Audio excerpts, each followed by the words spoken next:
Is it recording? Yes. For which are you? You literally. Hey YouTube, it's NerdWave here. Happy Valentine's Day.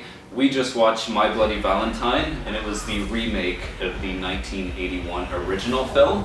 And it came out around the same time a lot of other horror remakes were coming out. So like Friday the 13th, Nightmare on Elm Street, Prom Night, I believe was a remake, and like Rob Zombie's Halloween movies So as there's well. like uprising of slashers again coming out, especially. And you can tell right from the beginning that it's at the height of 3D horror films. Oh, absolutely. And just 3D in general. Like, pretty sure it came out the same year Avatar did, or somewhere around that time. Everyone's going to bank on that. Yeah. Like Clash of the Titans, this, Avatar, just like everything. And to preface, I don't think any of us have seen the original one. No. We haven't watched the original classic. I'm sure at some point we'll check it out. Mm-hmm. But I feel like we just wanted to get a taste of some of that. Like remake kind of a horror slasher film, because we're so used to seeing like Friday the 13th, the classic slasher kind of styles. We don't watch a lot of movies of the newer kind of slasher eras. They're coming back again, so like Scream and Halloween. So I didn't really see a lot of the late 2000s slasher movies. I don't know if you guys did or not. No. Not too many, no. I think I just watched the Nightmare on Elm Street remake. I don't remember that one too well. I didn't even see it. From what I saw, like it's just they just were trying to amp up like the gore, and that you could definitely see that in this one as well. Like some of the kills, I would probably say that's one of the only things the movie has going for it is some of the kills. They're a little obviously made for 3D. Yeah. With the pickaxe going through. Yeah, highly like fabricated, and the situations themselves are just like really crazy and really nuts, and they kind of force it that way. The killer.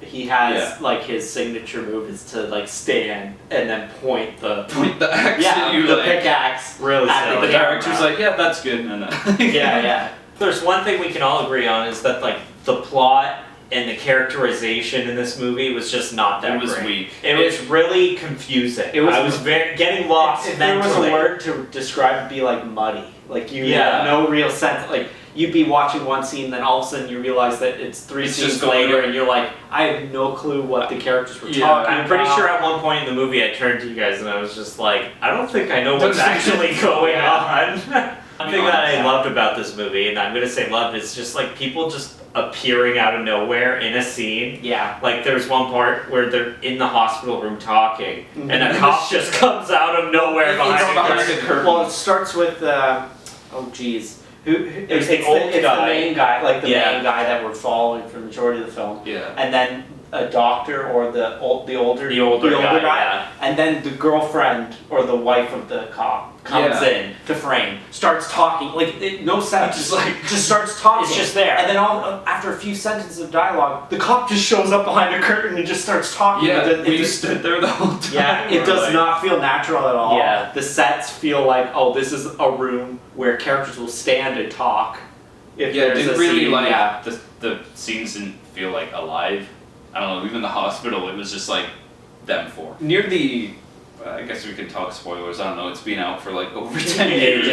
It kind of got me guessing at the end like who the killer was, to be honest. Because we like any good mystery, it should, right? So, but I think that was at a cost of making the cop character just intentionally an asshole to make us think, he could. Cheating on his wife and all this. He's just getting irrationally mad for no reason. And literally having a temper tantrum at the police force to the point where another cop on the phone is turning around like, what is wrong with you, dude? I guess we'll talk about the spoiler, but it turns out like the main guy is the killer, and he's having mental breakdowns and mental lapses, which is resulting in him killing.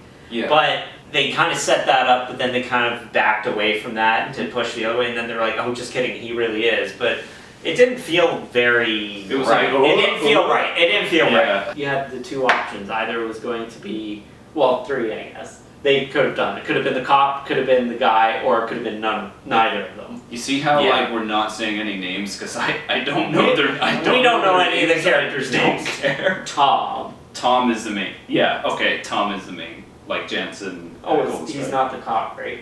Tom's not the cop. Oh god, I thought Tom was the cop. Is Tom the cop? We don't know. Guy is main guy. Cop is the cop. And whatever the third. It's a side thing. Like, people will argue, like, okay, but the story and the narrative isn't the important thing here.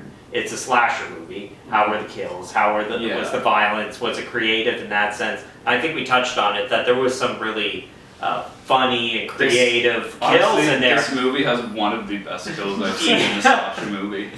Yeah, but it's just like, I don't think a lot of it seemed random, and some of it felt like it was earned, like they were good setups and good payoffs. But some of it was just in terms of the kills, like you know how like there's that shot in Halloween, like the original Halloween, where the guy gets like essentially stuck to a wall, and then you see him standing there staring at the body for like 5 seconds. Yeah. In this movie, the kill happens, and then there's a shot that's about a millisecond, half a second long of the killer doing the same thing, but then it cuts to the next scene and characters just start talking, and it's just like... Yeah, it's very weirdly edited abrupt story. This movie's abrupt in every regard. Yeah. There's a point when one of the old guys like knocks on the car window, girl gets out, he's like holding a gun right at her, and it's like a cop. But the thing is, I imagine if the shot was angled differently, he probably wasn't even aiming at her.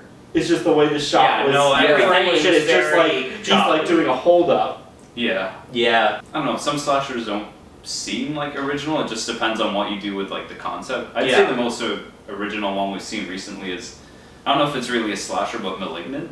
I would say so, definitely. And you can even say the latest Halloween movie that came out, at least was like it did take it up a notch. But this movie really suffered in the story department because there was really a lack of, even for the main guy who ends up being the killer, his psychological like trauma. All it was just he takes some drugs.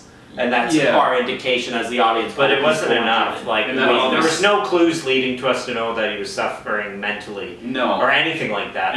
Until there's that like kind of mirror shot when they're in the mines. Which, unfortunately... And I was just kind of confused. Well, like, which I did like that shot. But the thing is, immediately when I saw that, I was like, well, then he's the killer.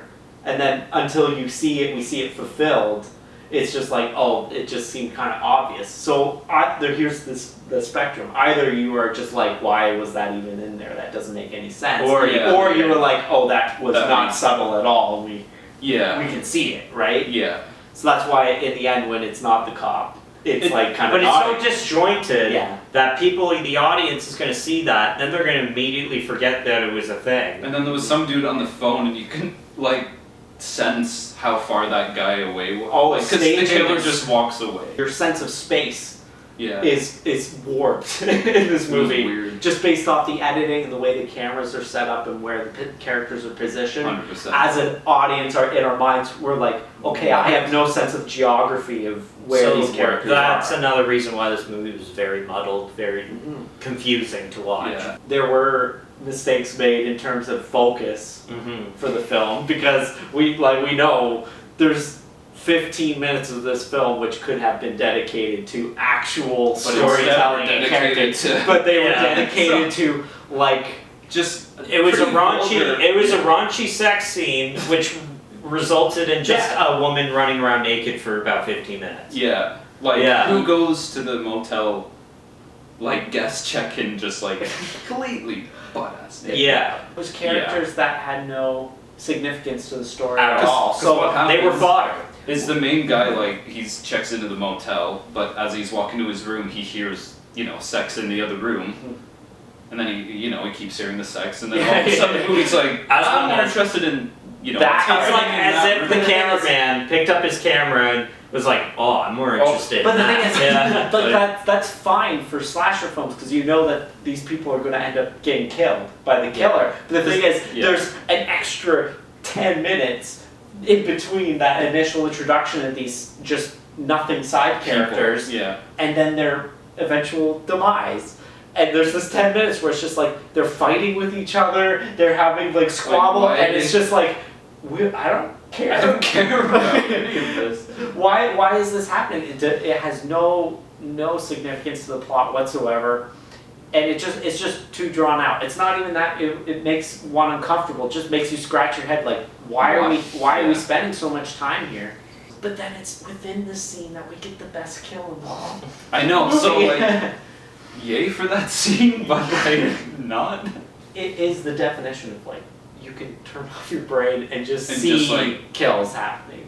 Yeah. And I pretty much had turned off my brain, like, until the kills came on. Because the story's just all over. Yeah, honestly, this is the best movie to watch with any significant lover over 50. Oh, 100%. Yeah.